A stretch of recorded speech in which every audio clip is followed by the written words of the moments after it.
जो इस देश का 500 साल का इशू था उसको मोदी जी के राज में आज भव्य राम मंदिर बन रहा है, वो और धारा 370, ये दोनों चीज जो हमारे कोर इशू थे उनको पूरा करने का काम भाजपा ने जो किया, भाजपा जो कहती है वो करती है। और जिस तरीके से नारा है कि इस गलत राज का समाधान केवल भाजपा है, मैं तो आप सबको कहूं कि आज से ही शक्ति केंद्र और बूथ पे जाकर के एक एक कार्यकर्ता, एक एक व्यक्ति को ले जाकर के इस गहलोत सरकार की नाकामी को जनता के सामने रखना चाहिए। बातें सब वही है।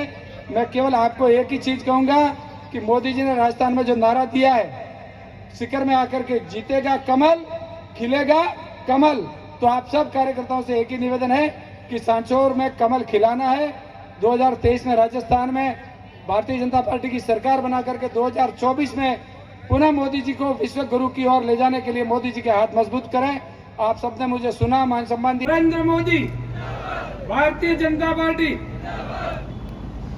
सम्मानित मंच और मेरे सामने विराजे हुए बाड़मेर के दूर गांव ढाणी से पधारे हुए सभी कार्यकर्ता बंधुओं, माताओं, बहनों, मेरे से मैं करीब यहाँ 2 घंटे से बैठा हूँ और मेरे से गुरु के वक्ताओं ने सभी सारे वरिष्ठ और बुद्धिजीवी थे और सबने आपको, अभी दिलीप जी भाई साहब ने आपके विधायक के बारे में, उनके काले कारनामों के बारे में बताया। मैं आपका ज्यादा समय नहीं लूंगा, 2-3 बातें महत्वपूर्ण मैं आपको कहकर के मैं अपनी वाणी को विराम दूंगा। आप सबने देखा होगा कि जिस तरीके से इनके विधायक हैं, इसी तरीके से इनके मुख्यमंत्री है।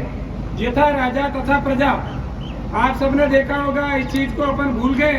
अभी कुछ दिनों की बात है, लाल डायरी आप भूल गए क्या?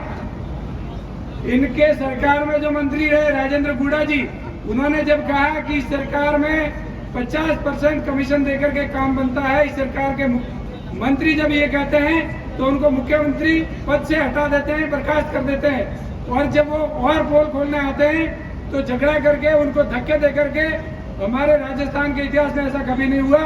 तो जिनके मुख्यमंत्री की स्थिति ये है तो इनके विधायक को मिनी मुख्यमंत्री बनके भ्रष्टाचार इन्होंने किया ही है। इनकी जब एक एमएलए महिला विधायक जो कहती है कि मेरे ऊपर खुद मैं सुरक्षित नहीं हूँ, तो सुरक्षा का क्या स्थिति है?